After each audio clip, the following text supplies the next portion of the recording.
tous. Alors, est-ce qu'on présente encore Michel Oslo? Non. Ameknes? Non. Michel est un ami du festival. C'est un fidèle du festival depuis. C'est notre premier invité en 2002. Donc voilà, c'est juste au nom de toute l'équipe lui exprimer notre reconnaissance éternelle. Voilà. Mais merci de m'inviter plusieurs fois. Voilà, et je viens volontiers. On aurait dû t'offrir des fèves, j'ai oublié. Comment? Les fèves, j'ai oublié les fèves. Ah mais il y en avait. Ah, les fèves, tu vois. Donc il y en avait. C'est quand même un festival bien organisé. Ben, très bien. Voilà. Merci beaucoup. Merci Michel. Et voilà, je vous laisse. Bon, mais j'espère qu'il y aura de nouveau des fèves.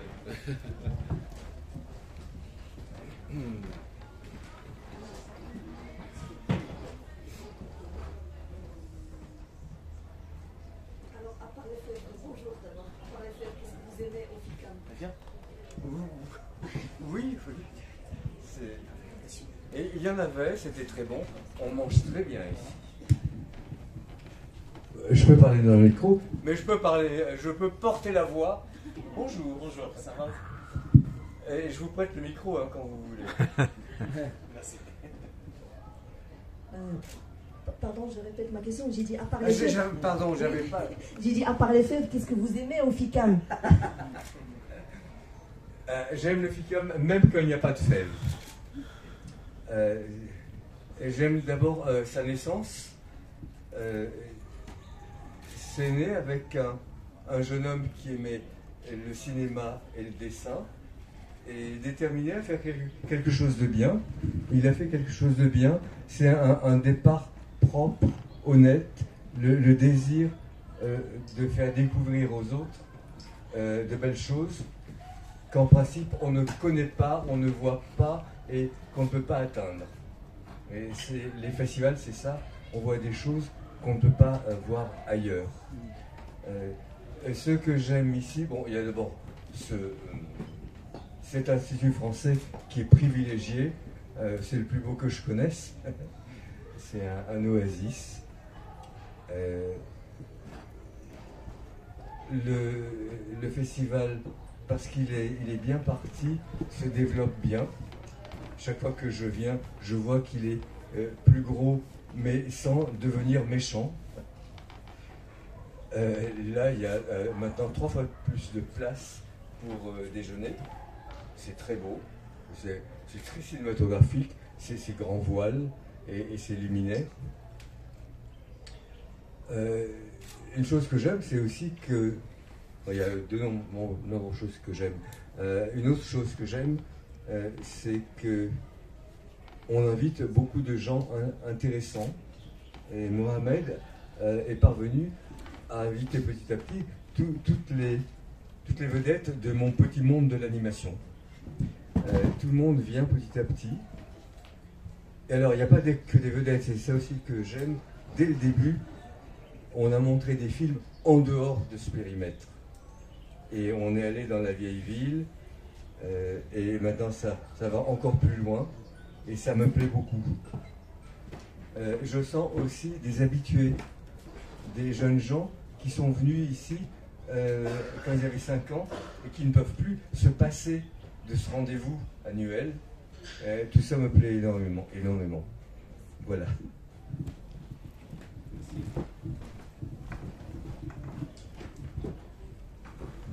Vous avez d'autres questions?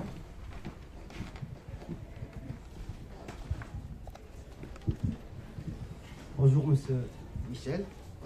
Vos films tels que Les Contes de la Nuit et Ivan et la Princesse Changeante sont souvent imprégnés de contes mythologiques. Qu'est-ce qui vous attire particulièrement dans ces récits et comment les utilisez-vous pour raconter vos propres histoires?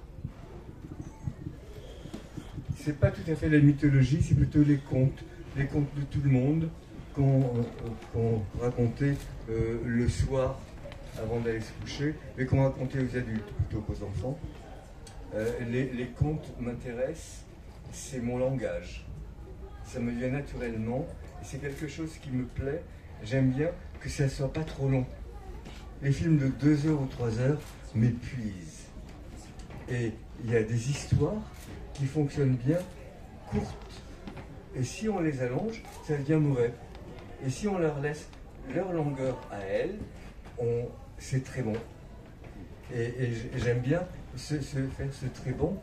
Et alors, de temps en temps, je fais des vrais longs métrages que j'aime aussi, que je fais sans mal, mais je reviens volontiers à des durées plus humaines.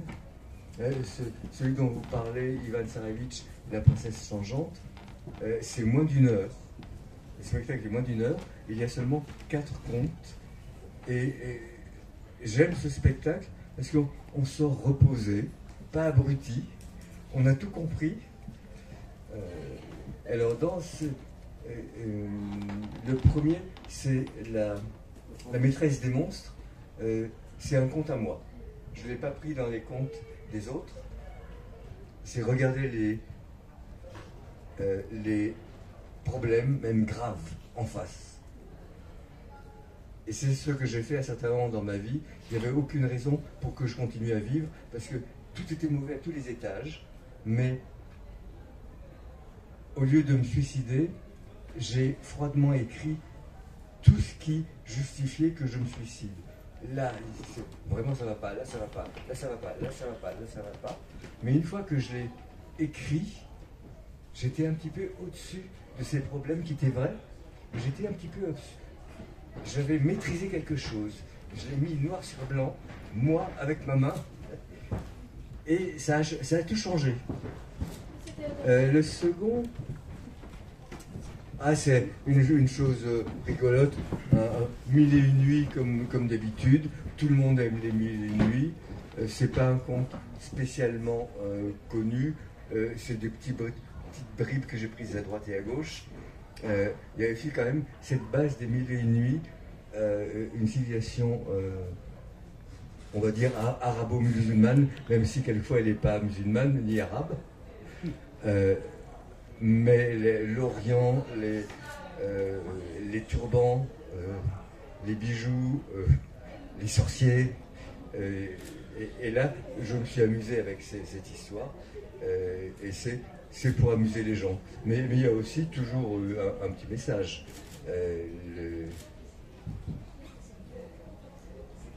Et le garçon et la fille savent ce qu'ils veulent, et finit par l'obtenir, alors que ce n'est pas du tout ce qu'on attend d'eux. Et le dernier, ce qui est intéressant dans le prologue, c'est que je montre que je m'inspire de quelque chose, mais que je mets tout à la poubelle. Et c'est un bon truc.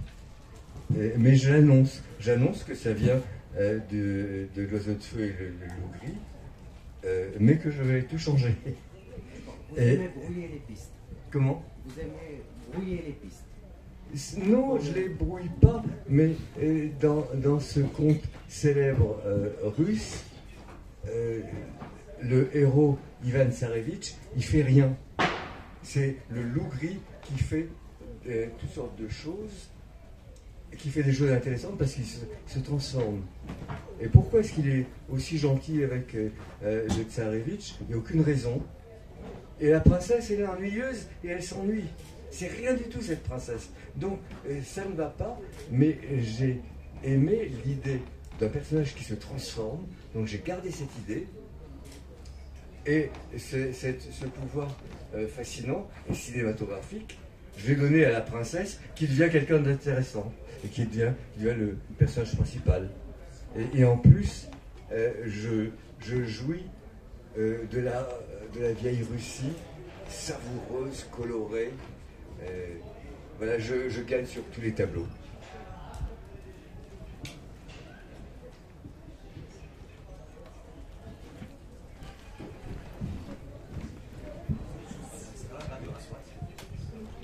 Bonjour, je veux savoir les techniques artistiques qui sont déjà utilisées dans vos films. Surtout, on a remarqué que les dessins qui sont utilisés sont bien finis et bien détaillés. Et vous avez mélangé entre le théâtre d'ombre et le cinéma.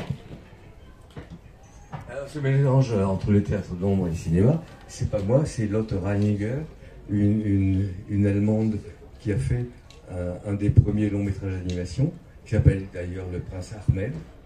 Et c'est elle qui a eu l'idée de transformer, d'utiliser le théâtre d'ombre derrière un drap avec des marionnettistes, le transformer en cinéma d'animation, une caméra, une table lumineuse et des choses qu'on bouge. Clic, clic, clic, clic. Et ça, c'est son idée, et c'est elle. Et je l'ai adoptée parce que c'était dans cette période où personne ne voulait de moi, où j'étais un artiste raté, qui ne trouvait pas d'argent. Et j'ai découvert, en faisant faire des ateliers à des enfants, je changeais de technique à chaque fois pour ne pas m'ennuyer, moi. Et je me suis dit, je vais leur faire du Lord Reiniger. Mais en 5 jours, ils ont fait des choses sensationnelles. Et simplement avec une feuille de papier noir, une paire de ciseaux et un peu de fil de fer pour faire des articulations. Et le résultat était brillant, graphique. Et ils ont fait un métrage assez long, en peu de temps, un spectacle qui durait. Parce que c'était un grand atelier pour enfants où il y avait plusieurs techniques. Et alors, quand on a montré le résultat de chaque petit groupe, il y avait du dessin animé, c'était pas très beau, pas très compréhensible. Il y avait de la pâte à modeler, pas très beau, pas très compréhensible. Il y avait du papier découpé, pas très beau, pas très compréhensible, etc. Et tout à coup, la silhouette noire est arrivée, professionnelle, rentre dedans, esthétique. Et puis, pas que quelques secondes, c'est quelques minutes. C'était incroyable. Et je me suis dit, j'ai trouvé ce dont j'ai besoin, faire du cinéma d'animation, bien qu'on n'ait pas d'argent. Il en faut quand même un petit peu. Donc, ce qu'on croit être mon style, papier découpé et silhouette, c'est pas ça, c'est que j'ai pas d'argent. C'est le point de départ. Mais ensuite, j'ai pris en goût. Le bricolage et la beauté de la silhouette. Voilà, mais je ne fais pas que ça. Mais de temps en temps, j'y reviens parce qu'il se passe quelque chose avec la silhouette. Bonjour. On a annoncé un ciné-concert à Paris pour décembre 2024 dédié à votre film Azur et Asmar. Un mot là, sur cet événement. Merci. Je trouve que c'est un peu artificiel. Je ne fais pas des films muets. Et faire un concert avec un orchestre dans la salle, sous l'écran qui montre un film muet, c'est très bien. Je trouve très artificiel de le faire avec un film contemporain qui a tout le son qu'il faut. Mais s'ils ont envie de le faire, qu'ils le fassent. Et je suis très content que des gens continuent à voir ma belle histoire de Azur et Asmar. Donc je suis content, je suis un peu étonné, mais je suis content. Et puis, oui, c'est aussi une manière d'attirer des gens, la présence de musiciens avec le public. Mais c'est un drôle de truc.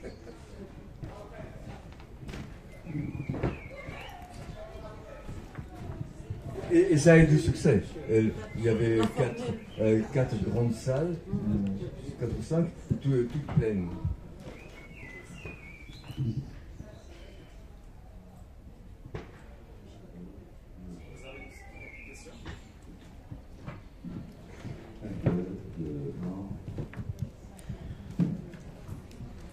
J'ai vu hier votre film traduit en arabe dialectal. C'est bien, hein. Oui, je suis très content de ce doublage. Exactement, c'était très bien. Il y avait beaucoup d'enfants qui regardaient le film. C'était quelle projection? Ça se passait où? Hier, dans la place de l'Agora. Hier soir, exactement. C'était une bonne ambiance et ça m'a bien plu. C'est aussi les hasards de la vie. Mon film, projeté dehors, avec un endroit très bien organisé, et puis tout autour, la ville qui continue à vivre, les voitures, les phares, les enseignes lumineuses, et tout ça, et puis des gens qui écoutaient ça et qui comprenaient tout, qui comprenaient tout petit. C'était très savoureux. Donc c'est important pour vous, notamment qu'il y avait des petits-enfants, ce qui m'a intrigué, il y avait des petits-enfants qui vendaient des trucs dans la rue, ils sont venus en courant pour voir, votre film. Donc c'est important pour vous de transmettre le message à tout le monde. Ça c'est merveilleux. Et c'est aussi une qualité de ce festival, faire des choses comme ça. Et tous les passants peuvent venir et s'arrêter et voir le film. C'est une grande qualité.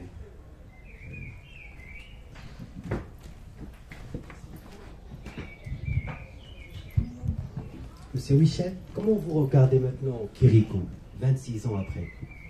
Ah, vous avez compté 26 ans. Ouais. Kirikou a 26 ans. Ça passe vite. Comme ça pousse ses enfants. Comment vous le regardez maintenant? Alors, il y a des gens qui me disent, mais vous devez en avoir assez, on vous parle de Kirikou. Non, c'est quelque chose que j'ai voulu, pour lequel j'ai énormément lutté, qui a changé ma vie. Mais honnêtement, j'ai fait une chose honnête, et ça a changé ma vie, la vie de beaucoup de monde aussi. Et je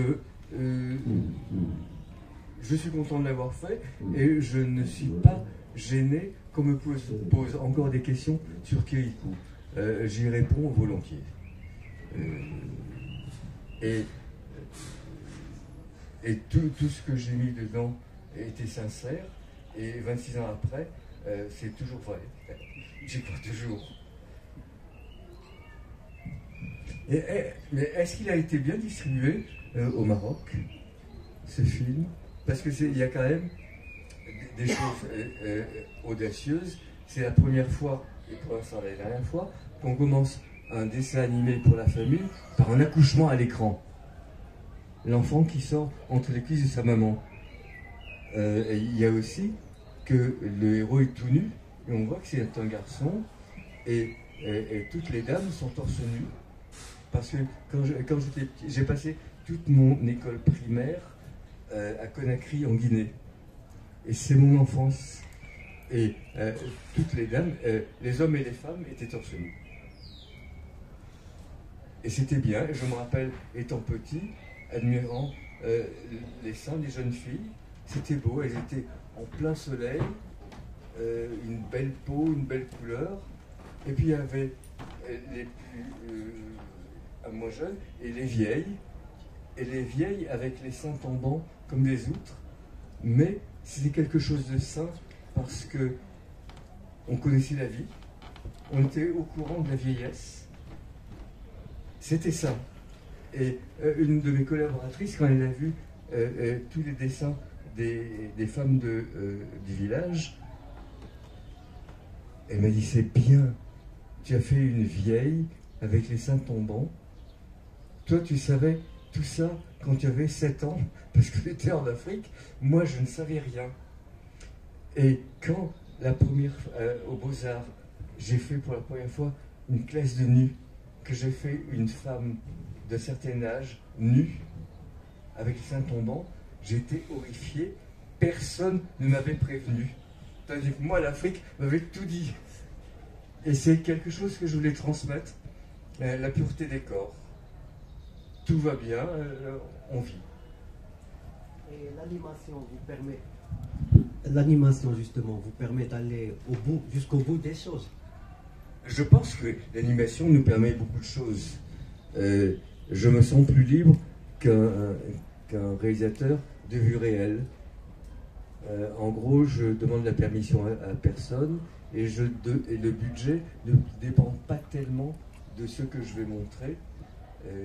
Si j'ai besoin de choses folles, je les dessine. C'est tout. Bon, il y a quand même en animation des choses chères et des choses pas chères. Mais je me sens très fort avec l'animation, et on peut montrer des choses en animation qu'on ne peut pas montrer autrement. Et en effet, Kirikou en vue réelle, c'est impossible. Et en dessin, bien, tout le monde l'accepte, même les gens qui ne voulaient pas que ça soit fait comme ça. Et des gens qui m'ont dit: tu dois mettre une culotte à ton héros, des soutiens-gorge aux femmes du village. Et je savais vraiment ce que je faisais. J'ai lutté contre les culottes et les soutiens-gorge tous les jours pendant 2 ans.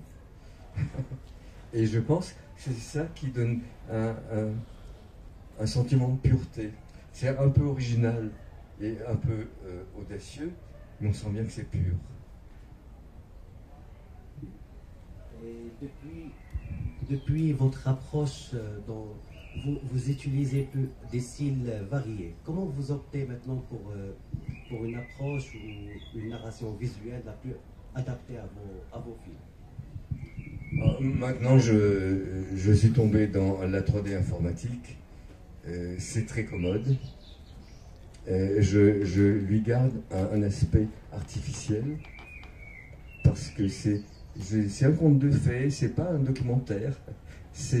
Les sentiments sont vrais, mais ce que je montre, c'est une invention.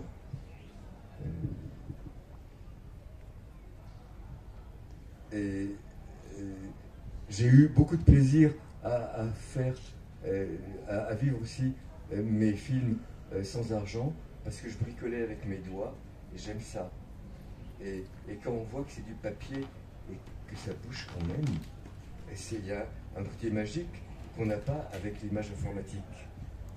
Mais aussi un plaisir physique de le faire. Mais c'est beaucoup plus loin, beaucoup plus long de faire des choses en papier découpé. Ça va pour un court-métrage. Un long-métrage, c'est difficile. Et maintenant, j'ai vraiment opté pour la 3D à l'ordinateur. Et j'ai pris goût. Il y a de telles commodités. Et une possibilité aussi de faire du très bon travail, parce qu'on peut se relire et corriger. Et quand je faisais des choses en papier découpé, quand on corrigeait, il fallait tout refaire. Donc quelquefois, on ne corrigeait pas. Tandis que là, on peut petit à petit atteindre presque sans défaut. C'est même un danger de l'informatique. On ne sait pas comment s'arrêter. Et je dis à mes animateurs qui sont sans arrêt en train de zoomer pour enlever tous les petits défauts. Et je leur dis, je vais demander un logiciel pour que au 5e zoom, vous receviez une décharge électrique. Vous n'avez pas le droit de faire plus que 5 zooms. Et ça vous prend combien de temps dans la réalisation d'un long métrage d'animation avec des... C'est beaucoup trop long. Tous mes longs métrages orthodoxes, j'ai mis 6 ans à faire. Alors, dans ces 6 ans, il n'y a pas l'écriture. L'écriture, pour moi, c'est les vacances. Le travail commence après l'écriture. Donc, il y a, dans ces 6 ans, trouver de l'argent, faire des dossiers, des illustrations, des présentations. Et puis là, il y a un producteur qui le fait. Moi, je ne sais pas le faire. C'est un organe que je n'ai pas. Et ensuite, il y a une longue préparation. Et la 3D informatique, qui a beaucoup d'avantages, doit être quand même très préparée. Et on prend du temps à préparer. Et finalement, ça fait, je vois bien, c'est 6 ans. Le dernier, je suis arrivé à le faire en 3 ans. Je suis très content. Mais je crois que je n'arrivais pas à faire moins que ça. Il y a probablement une durée biologique. Un enfant, c'est 9 mois. Il ne faut pas essayer de le faire en 2 semaines. Ça ne marche pas. Une fourchette du budget, par exemple, pour la réalisation d'un film d'animation, un long métrage. Alors, ça dépend si vous venez de faire Kirikou ou si ça fait 25 ans. Si vous venez de faire Kirikou, tout le monde vous aime, même les banquiers. Donc pour Azur et Asmar, j'ai eu l'argent qu'il fallait. Et c'était 9 millions et quelques d'euros. Pour l'usine Disney, c'est le budget pour les sandwichs. Mais pour moi, c'était énorme et j'ai pu vraiment faire un film que je voulais jusqu'au bout, de la qualité jusqu'au bout, jusqu'à la dernière image. Mais maintenant, pour le dernier, c'est 3 millions et quelques au lieu de 9 millions, alors que c'est je sais pas, 10 ans après, Azur et Asmar. Et les banquiers se sont fatigués. Alors le prochain, peut-être que ça sera 1,5 million, mais je le ferai quand même. Très bien, chers collègues, il y a avec nous aussi monsieur le scénariste et réalisateur Théodore Rochev. Bienvenue, monsieur. Bienvenue. Comment vas-tu? Ça va. Je suis honoré d'être à côté de monsieur Oswald, que j'admire beaucoup. Parce que quand j'ai vu Le Prince et Princesse, dans l'époque, c'était quand j'ai immigré à Montréal. J'ai lu en fait, j'ai acheté le DVD, je l'ai regardé, mais je dis, mais c'est génial ça. Donc c'était un des films, et j'étais déjà grandi, hein, donc ça m'a beaucoup influencé. Prince et Princesse. Oui, Prince et Princesse. Oui, alors là, c'est vraiment que du papier et de l'astuce. Voilà. 7 personnes qui aiment ça, et sans argent, qui se débrouillent pour faire du cinéma. C'est magnifique. Bon, oui, donc c'est ça. J'étais invité ici comme membre du jury. Et voilà, qu'est-ce que je peux dire d'autre de moi? J'ai fait des films, des courts-métrages, des longs-métrages de fiction. Et je suis en train d'écrire mon premier long-métrage d'animation. Mais premièrement, je suis cinéaste de films expérimentaux d'animation. Je travaille 20 ans avec l'Office national du film du Canada, qui peut être connu. C'est super bon, bel organisme. J'adore d'être là et j'adore Maroc. Voilà, c'est mon présentation. Vos impressions, s'il vous plaît, sur le FICAM? Sur quoi? Sur le FICAM. Sur le FICAM. Oui, moi j'ai regardé les courts-métrages des compétitions de courts-métrages. La sélection est très forte, très forte. On a beaucoup aimé la sélection. C'était difficile de choisir les gagnants dans toutes les catégories. Malheureusement, on pourrait donner juste 2 prix et une mention spéciale. Voilà. J'étais impressionné par la sélection. Une des meilleures, je pense que c'est une des meilleures festivals en termes d'organisation, de sélection. Et ce qui est très important, c'est le message qu'ils donnent aux gens ici, aux gens publics. Et le support pour les cinéastes de région qui est très, très important. Parce qu'un festival, c'est fait pour encourager les gens qui font d'animation dans le pays dans lequel il s'est fait. Il y a c'est une règle. Quand il existe un festival d'animation dans le pays dans lequel ce festival existe, l'industrie et l'art d'animation commencent à se développer et deviennent mieux et mieux et mieux et mieux. Et c'est ça, je pense, qui va se passer au Maroc.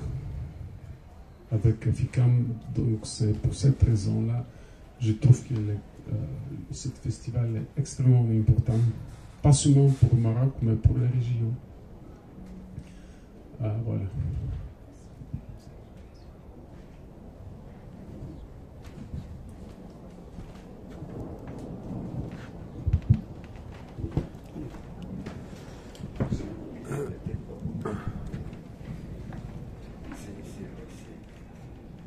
Bon, monsieur Michel, bonjour. D'abord, quand vous réalisez vos projets, ce sont des projets bien sûr liés à ce qu'on appelle épistémologiquement des arts, l'art. Oui. L'art de s'exprimer spécifiquement. Alors, dans cette perspective, je me pose une question, je me demande, est-ce que vous faites appel à des structures qui sont élémentaires dans vos travaux à savoir bien sûr le psychique et les théories de la psychologie. Premièrement, la réalité et le redoublement de décrire la réalité et bien sûr la considération de le récepteur qui est l'enfant en relation avec l'adulte. Merci. C'est une question riche. J'aurais dû prendre des notes.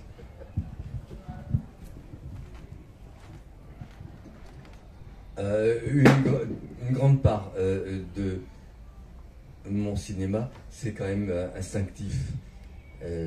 J'écris ce que j'ai envie, ce qui me vient, sans avoir vraiment d'analyse au départ ou de politique. La psychologie, je la connais un peu comme tout le monde, je sais que ça existe, je sais qu'il y a des choses dont on n'est pas conscient mais qui fonctionnent dans le cerveau. La politique que j'ai, c'est... D'abord, j'ai la chance d'avoir trouvé le métier qui me va. Et ce que je fais aujourd'hui, c'est ce que je faisais quand j'avais 10 ans. Je suis aussi passionné qu'il y a 10 ans, je fais la même chose. Je m'amuse, je fais jouer les autres, je peins, je découpe, etc. Je raconte des histoires, parce que c'est moi qui racontais des histoires à ma grand-mère, et pas l'inverse. Et par écrit, parce que ma famille était en Afrique noire, et ma grand-mère était sur la Côte d'Azur, donc ça se passait par écrit, et avec des petits dessins. Donc c'était déjà en place. Donc ma politique, c'est je ne parle que de choses qui me passionnent. Et j'essaie de... Il y a plusieurs choses. J'essaie de faire du bien. J'ai la possibilité de créer de la beauté. Je l'utilise. Et je veux, pendant le film, que les gens aient du plaisir. Mais je veux être utile aussi au-delà.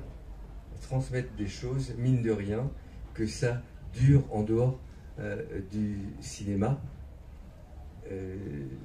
Montrer, j'ai envie de donner de la dignité aux gens, en particulier à ceux qui n'en ont pas.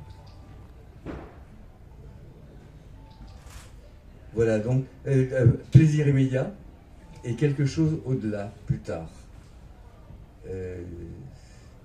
Je me relis beaucoup, donc il y a un jugement psychologique, un jugement artistique. Il est bon ou mauvais, je suis un artiste. Je vise une beauté physique et morale. C'est mon moteur.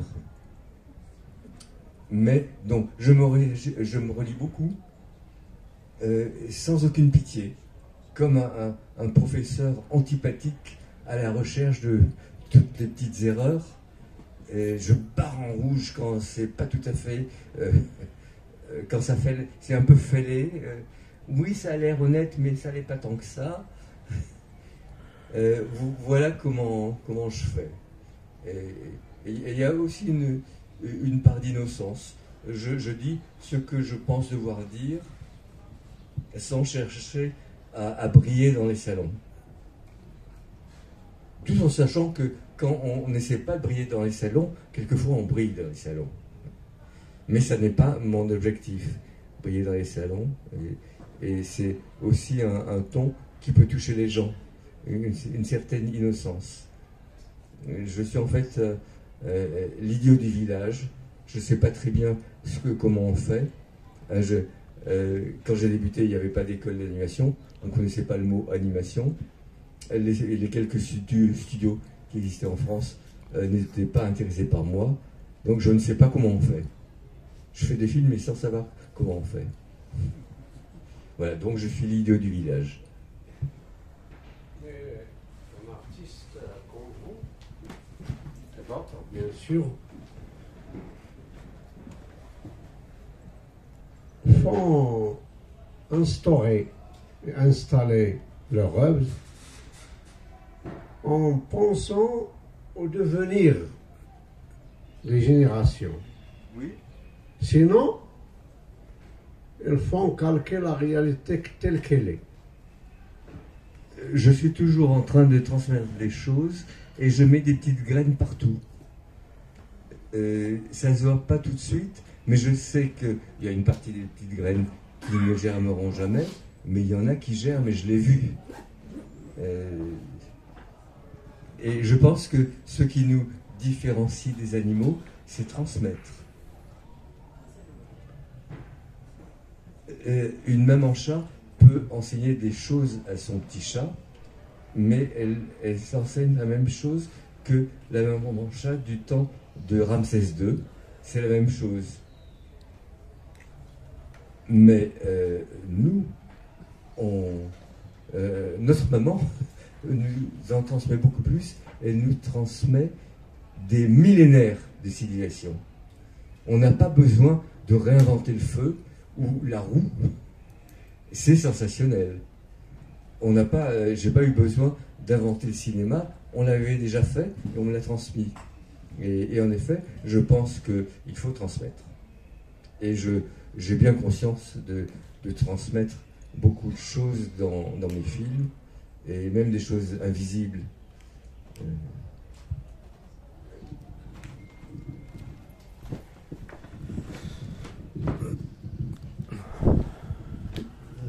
Cependant, le cinéma d'animation ne s'adresse pas uniquement qu'aux jeunes. Oui, alors je signale à tout le monde, je n'ai jamais fait de film pour les enfants. Justement. C'est pour ça qu'ils m'aiment. Alors, vous ne sentez pas qu'on range toujours le cinéma cinéma d'animation sous la bannière de c'est pour enfants? Ah oui, c'est une malédiction. C'est une malédiction. Quelqu'un, au départ de ma carrière, je pensais être un auteur tout seul, comme Victor Hugo ou Shakespeare. Mais non, on a gravé au fer rouge sur mon front « enfant ». J'ai jamais pu l'effacer. Et c'est agaçant. Mais maintenant, je ne suis plus agacé parce que pour moi, ça s'est bien passé. À partir de Kirikou, j'ai pu gagner ma vie. Et Kirikou et le reste, au moins dans le territoire français, peut-être francophone, j'ai atteint tout le monde. Il n'y a pas seulement les entrées au cinéma dont on parle, il y a aussi les achats de vidéos. Quand on a sorti Kirikou, on a vendu plus de cassettes que les Américains. Et c'est là le succès, c'est rentré dans les foyers. Et tout le monde l'a vu et revu. Et aujourd'hui, c'est une des belles choses qui m'arrive. Il y a une belle jeunesse qui a maintenant 20 ans, 30 ans, qui veut me rencontrer. Toutes les grandes écoles de France, petit à petit, m'invitent, et c'est les étudiants qui m'invitent. Et je vois une élite qui veut me rencontrer, et je suis bien content d'avoir été finalement un auteur pour les petits-enfants, parce qu'ils ont grandi, et ils me remercient, et ils ont bien poussé, et tout va bien. Et selon vous, c'est une question pour vous deux. Comment faire sortir le cinéma d'animation de l'ornière jeune public? Cher voisin, comment faire sortir quoi? Comment le faire sortir de l'ornière jeune public dont il est cantonné plusieurs années maintenant? Le cinéma d'animation. De la malédiction de l'enfance. Ok. Ah bon, je ne suis pas la personne qui demandait cette question parce que moi j'ai juste une film pour les gens publics. J'enseigne dans les écoles des grands, dans les universités. Donc je peux parler juste de mon expérience avec les étudiants. Les gens publics, je peux dire juste que quand ma fille était petite, je lui montrais le film de Michel Oslo. En fait, elle a regardé le film de Monsieur Oslo. Elle n'a pas regardé le film de Disney. Et maintenant, 20 ans plus tard, ça monte. Parce que son goût de faire des films, son goût esthétique, l'a influencé beaucoup et je suis bien content de faire cette restriction. Donc, c'est une autre de qui je devais vous remercier. Donc, oui, c'est vrai, le jeune public, en fait, c'est toujours cette question-là. Est-ce que l'école peut prendre le pouvoir et la force d'éduquer les jeunes publics, les enfants, mieux que les familles? Et la question, je cherche encore la réponse de cette question-là. Parfois, je pense que l'école fait meilleur choix que le goût dans la famille. Je ne sais pas.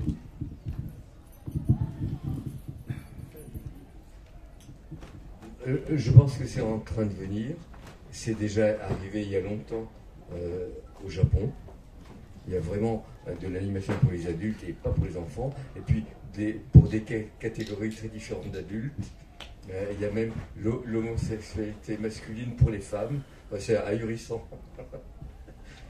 Et donc ça va venir. Et oui, c'est en train de venir en France. Mon prochain film, je pense donc à mon nouveau public, je pense au tout petit, cette fois-ci, et ça ne sera pas pour les tout petits. Et je préférerais fin de l'école primaire, parce que ça se passe aujourd'hui et maintenant, mais enfin c'est sur moderne, mais le sujet c'est la drogue. Et c'est très grave, il y a vraiment des vendeurs de drogue qui attendent à la sortie des lycées ou des écoles. Et donc je montrerai des épaves, des gens qu'on ne veut pas devenir. Et donc ça sera quelquefois très sérieux. Et donc il sera un petit peu moins pour tout le monde que d'habitude. Et mon producteur habituel est très mécontent. Il me dit, transforme-le en conte de fées, tel qu'il est, on n'en veut pas. Mais je ne veux pas le transformer en conte de fées. Il y aura des moments féeriques, mais je vais montrer une certaine réalité. Mais ça restera quand même tout public. Je dirais à voix basse, pas les tout petits, pas les tout petits. Parce que si les télévisions savent que je dis pas les tout petits, ils ne le prendront pas. Et on a besoin d'être acheté aussi par les télévisions. Donc je ne vais pas faire une chose vraiment pour les grands. Ça reste tout public. Mais déjà mon précédent, d'Ili à Paris, j'ai franchement montré des hommes qui font du mal aux femmes et aux filles. Et c'est mon film qui a eu le moins d'entrées parce que je montrais les choses symboliquement mais clairement. Mais je pense que l'animation c'est très fort et ça va atteindre aussi un âge adulte. Comme la BD. La BD au début c'était que pour les enfants, maintenant c'est très adulte. Très adulte. Un peu trop pour moi quelquefois.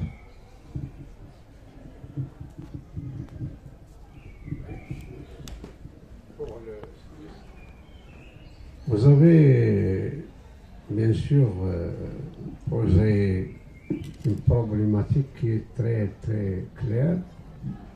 C'est le rôle de l'école.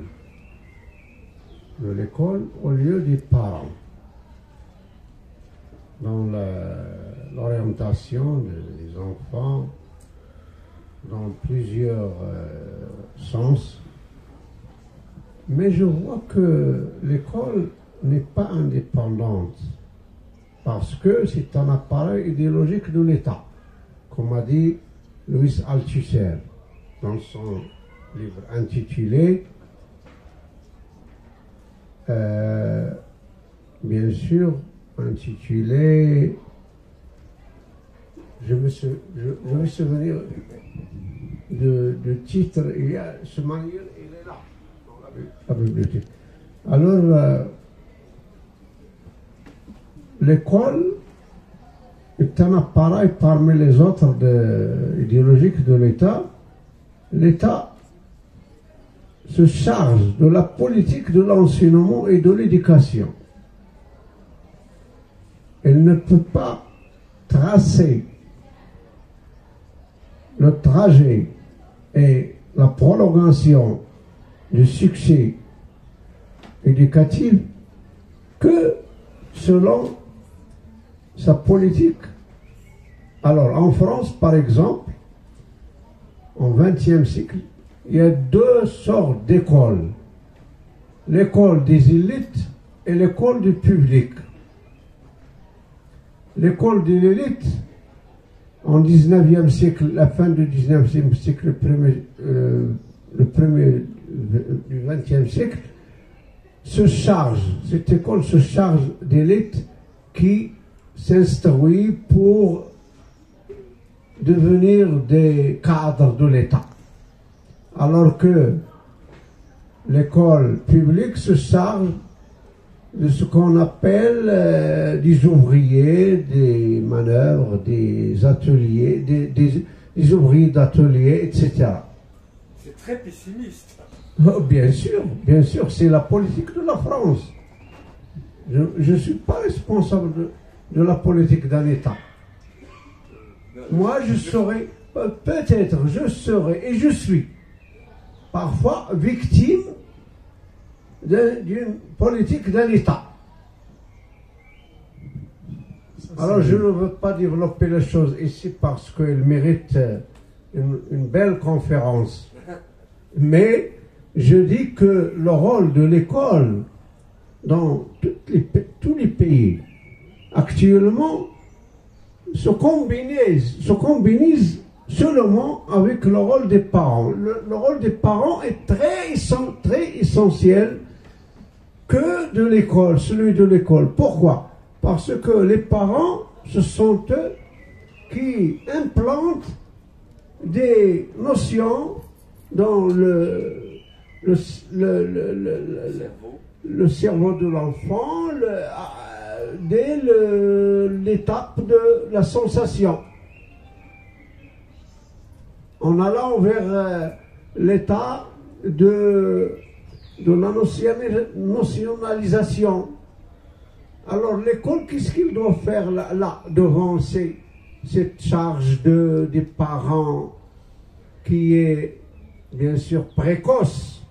C'est de réviser et de critiquer ce qui n'est pas valable chez l'enfant pour l'orienter vers des buts qui sont bien sûr former une personnalité qui exerce l'auto-critique et la critique de ce qui est là. Ça, c'est une question très large. Je ne pense pas qu'on doit être si pessimiste. Si on ne croit pas dans la force de l'éducation, de former des citoyens du futur, on ne croit pas dans le futur.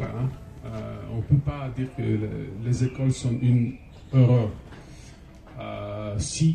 Oui, bien sûr, il y a des erreurs dans le système d'éducation. Et notre rôle comme des artistes est d'aider des écoles de fixer cette erreur, de faire si vous voulez, de faire d'actions d'art contre des erreurs et des choses qui se passent dans notre société. Et c'est dans cette piste je vois notre rôle comme des artistes, comme les cinéastes d'animation. L'animation, c'est l'art plus démocratique du monde. je pense, c'est l'art du futur. C'est l'art dans lequel toutes les arts ont été combinés. L'art qui connaît aucune frontière. L'art dans lequel tout est possible. L'art dans lequel qui peut servir toutes les religions, qui est très important. L'art qui peut être poétique, éducationnel, artistique et en même temps politique. Et c'est ça notre rôle comme les artistes. Par exemple, je vais vous dire quelque chose, j'ai observé l'art décoratif du Maroc. Et ces jours-là, j'ai allé dans la Médina, autour de Meknès, je suis allé à Fès aussi, j'ai visité des lieux de fabrication de mosaïques. Vous avez une art énormément fort, décoratif. Et je regarde ça et je dis, mais pourquoi ils ne font pas de cette tradition des films d'animation? Des films d'animation uniques, marocaines. Des films d'animation qui se servent des traditions dans une façon, pas tellement, ça doit être même pas narratif. Je crois que le futur d'animation au Maroc se trouve dans les traditions, dans les racines, dans l'art qui est déjà existé, qui doit juste prendre et faire, de le transposer et faire voyager dans le futur. Je vous jure que au lieu d'imiter l'animation occidentale, genre de gros studios, l'animation américaine ou chinoise ou japonais, vous pouvez créer votre propre style, votre propre façon de raconter des histoires. Et ça, il a un grand futur de ça. Et je vous jure que si ça commence, je drop juste ça comme une idée. Et si ça commence, je vous jure que dans quelques années, tout le monde va parler d'une surprise d'art marocaine, d'animation marocaine qui peut se passer. Mais le monde a besoin de nouvelles idées, de nouvelles voix, de nouvelles façons de rencontrer des histoires, de nouveaux esthétiques, tout ce qui est nouveau. Vous savez, le manga existait depuis des décennies, des siècles, avant qu'il devienne de mainstream. Ça existait juste au Japon, juste les Japonais ont regardé et lu manga. Et dans un certain moment, le monde, tout le monde veut regarder ce style-là. Donc, et ça, c'est aussi la responsabilité de l'école et des parents d'éduquer des artistes indépendants, très courageux, qui sont capables de prendre des risques et de trouver un nouveau chemin jamais connu avant ça. C'est ça que je pense.